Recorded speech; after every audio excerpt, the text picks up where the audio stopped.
Well, good morning. Our guest this morning on Our Stories is Marilyn Smith. And Marilyn's going to talk about her friendship, long-term friendship, with Richard Peck, the noted author who wrote a lot of children's and young adult novels. So, Marilyn, why don't you start and give us a little sense of your early life connections with Richard. Sure, thank you. Well, to begin with, at the very beginning, we go to the first week in April 1934. We're in the newborn nursery at Decatur Memorial Hospital. I'm baby Neuendorf, and baby Peck is in the bassinet next to me. We're sure of that because alphabetically we figure that's the way it would have been. But aside from that early meeting, we have talked a number of times. We've looked back at our real early years, and they were very similar growing up. We both felt we were so lucky to have blessed, really, to have been born when, where, and to whom. We were born in the 30s, kids in the 40s. Yes, World War II was tough, but boy, when you're a grade schooler and World War II's gone on and you see around you what's happening, the country and the pride and the patriotism and everybody just won. Mm-hmm. It's something that a kid doesn't forget, and it was a good beginning. 30s and 40s were good, and to be in Decatur, Illinois at that time was good. Mm-hmm. To be born to whom? To the parents that each of us had was such a blessing, and both of us recognize that. So we had the same beginning in many ways, and not just the date. We often talked about that and appreciated it. Oh, you went to school together? But then, no, not until 9th grade. This was 1949. I went to Woodrow Wilson in the 9th grade, and Dick and I were in Mrs. Snell's Latin class. So I first met him there.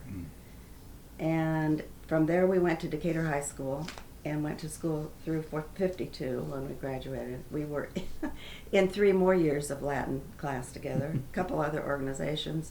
But the thing that really connected us was Miss Thelma Franklin's English college prep course.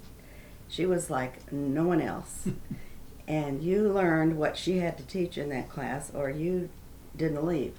So we frequently referred back to her, and both of us really appreciated her. But then we graduated from DHS in 52, and I didn't expect, I'm sure he didn't either, that I'd ever see him again, nor even thought, well, am I going to see Dick Peck? Of course not. I mean, we were just friends, classmates. He was nothing. Well, he was a good student. He was a gentleman. People liked Dick. But I didn't expect to see him again. It was a surprise for sure. Yeah. There was just one thing before we next met that stood out, and that was in 1971 when I birthed my last child. And 1971 was a big year for him because that was when he birthed his first novel. So we both talked about 71 was a big year. Okay. So after graduation, you and Dick drift apart, and you each go on to lead your own lives. Until an incident that takes place in 1977 between you and your daughter Sarah.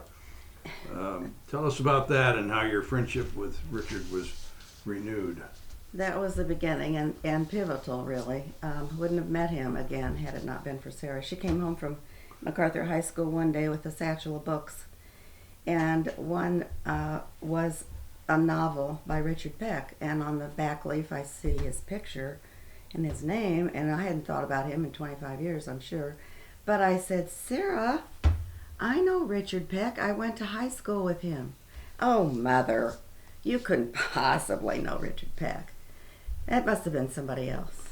So it wasn't, I'm sure it wasn't a couple of weeks even before, I clipped this article from the newspaper, 1977. It was an interview with the Herald Review staff person about Dick because he had just been awarded the Illinois English Teacher of the Year, some such thing as that. And so it was local boy makes good kind of a story. And I read that and I cut it out and I thought about it for a day or two and I thought, man, I wonder if I called Mrs. Peck and she could ask Dick to come by next time he's in town, I wonder if I could just work it out so Sarah could meet him and know that I did indeed know this person. So that's what happened. A few weeks later, Dick and I are sitting at the dining room table, and Sarah comes in from school, and I introduce, and she twirls around. She squeals. She says, "I can't believe it. I can't believe it." To this day, she was embarrassed then, and it was hilarious, but it was sweet, and it was wonderful, and it was the beginning of a lot of things. Yeah. Oh, and then that was the occasion of my first letter from Dick on Viking Press Stationery, thanking me for us getting together. And needless to say, I'm especially pleased that Sarah's a reader of my books. It's bright stars like her that keep my spirits up when I'm stuck here at the typewriter between trips. Really looking forward to another reunion at Christmas. Old friends are special. We planned a Christmas reunion. So that was the beginning. It was the beginning. So you're having him come to convince Sarah. Yes. Wasn't just a one-time thing then, and he becomes a friend that you have ongoing connections with. Yes, definitely. 40 years of it until he died in 2018. Yeah. Now, you obviously he visited Decatur periodically, with his mother being here. Mm-hmm. Was there any particular place in Decatur that that he liked to visit? Some of the old, what was left of old eateries, Lock Stock was one of them. Mm-hmm. Fairview Park, he wrote Dreamland Lake, a book about Dreamland Lake. And so Fairview Park was kind of a fun place to just hike around and talk. We just old haunts pretty much. One thing that I know he really appreciated was we had dinner with Lucian Capp and Brigida, his wife. Lucian was a year ahead of us in high school, but we knew him. And he and Brigida basically are in charge of the Milliken homestead. Mm. So after dinner we had a tour through the homestead and the carriage house, and that was the setting for a number of his books. Yeah. The thing I remember most about those early years visiting in Decatur was a dinner that I planned right here with Phil and I and Dick and A.G. Weber and his wife Jenny May. Judge Weber, as everybody knows, was a member at First Press. Mm. And Jenny May had been one of his teachers at Dennis, and he had spoken to me about this lovely lady and what a difference it makes to have good teachers in the beginning. So it was really sweet to bring them together. But I'm telling you, to listen to the two storytellers, the best ones in the whole world, A.G. Weber and Richard Peck, at the same table, I just wish I'd recorded it. It was totally delightful. Yeah, I bet. And then that ended pretty much in 2006 when Virginia died, because he didn't come back much after that. Yeah.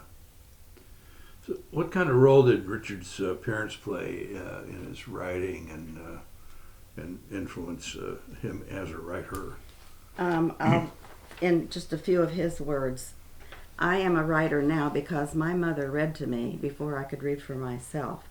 She wasn't trying to make a published writer out of me. She was trying to make me a successful first grader when I got to Dennis School. She had no intention of sending an ignoramus to first grade, and so she filled me up with words. A small child can learn any number of words, and how lucky for me, because a novel is written one word at a time. I heard my first stories in my mother's voice. A satisfactory substitute for that technique has yet to be devised. Mm-hmm. And how true. Yeah. How true. She really was. And amazingly, Virginia Peck graduated from Illinois Wesleyan back in, 1900 or early 1900s, which was quite unusual, especially for a woman. Yeah. So he had a little table in the kitchen and chair, and she'd be working, but he'd be learning and constantly reading. So she had a big role in that. Yeah. Well, you can imagine somebody with his skills has to have had some really positive influences in the early part of his life. His father also was, his father, I think, only graduated. I don't even know if he finished high school. He went to World War I from a farm out in Saratoga area. And he came back disabled. He had one arm that was badly injured. But and he must have died fairly young. I never met him or heard much about him, but he's all over Dick's books, this one in particular. On the Wings of Heroes, it's a setting in World War II and a family's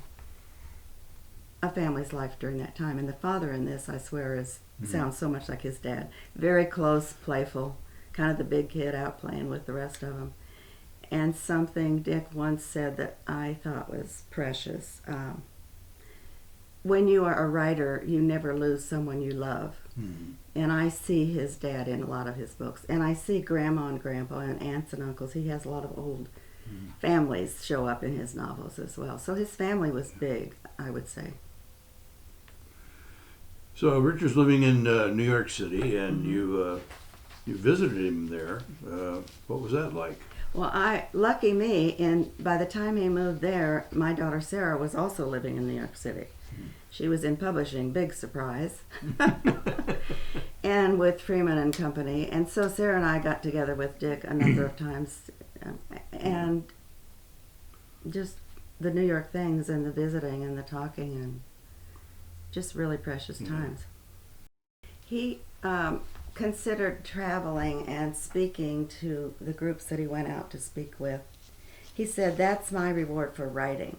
Mm-hmm. I love writing. I love what I do, but it's kind of a lonesome profession.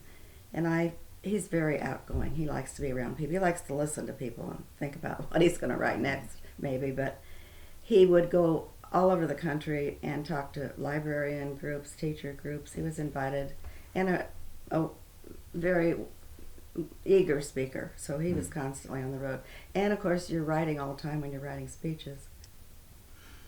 You talked before about the English comp teacher, and obviously she had a big impact, on him, and helping him maybe think about developing his writing style as you described it, and so forth.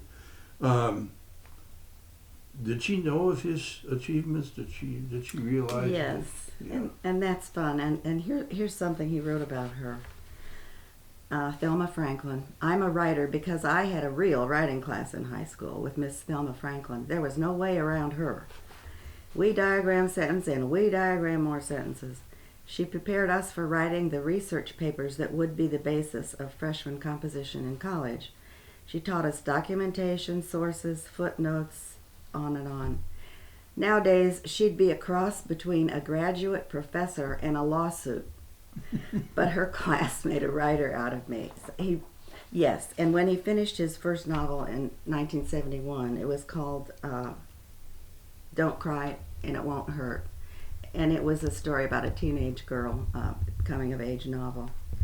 But that was published within a year after he wrote it, and as soon as he got first copy, he took it to her. Oh. He went back to Decatur and he found Miss Franklin and he thanked her and gifted her. Yes, she realized. Yeah. She realized what that meant. Wow.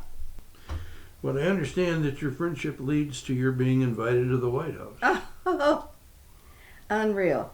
So, but one day I come in from the mailbox and here is a shocker from the White House. Please join the President and Mrs. Bush at a presentation ceremony to honor recipients of the National Medal of Arts and National Humanities Medal. Monday, April 22nd, 2002 at the DAR Constitution Hall, Washington, D.C. So Dick was one of these people that received, one of 16 that received this award.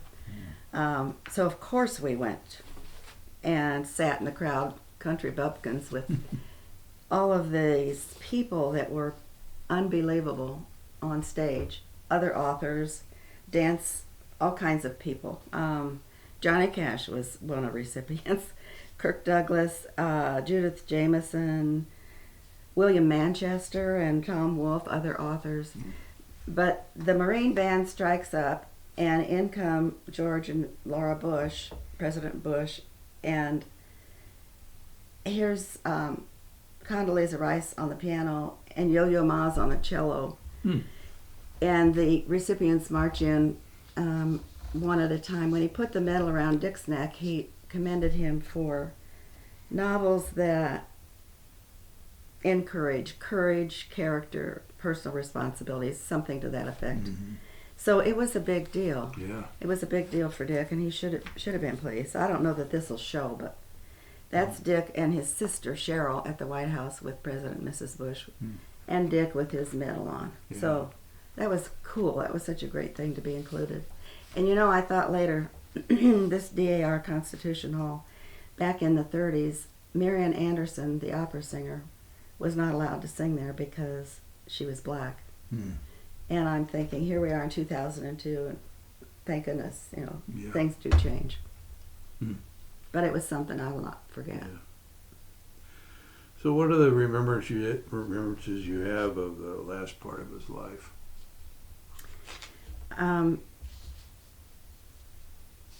When we were 80, I thought, we always celebrate, I mean, we were back and forth with cards, letters at birthday time, and I thought, this is really, 80 is a big deal, maybe our last. So I wanted to write a letter that was special, a birthday card. And I thought about all of his books, the titles, lines in them. I thought, there's so many cool words here that I could string together maybe and make a narrative of our time. So this is, I'm not going to read you the letter, I'll read you the last paragraph. And everything in this last paragraph is from his book or a title, except the very last sentence. Looking back over 80 years to the way life had been yesterday, I can't find it. Instead, I just feel blessed for the wings of heroes who lifted me along the way. In my memories, it is never raining. I see halos and gift in so many people in my life. In the beginning and at the end of my story, there have always been friends in the middle. And then my last sentence. I'm especially grateful that Richard Peck and Shotgun Cheatham are around to see me through the last watch.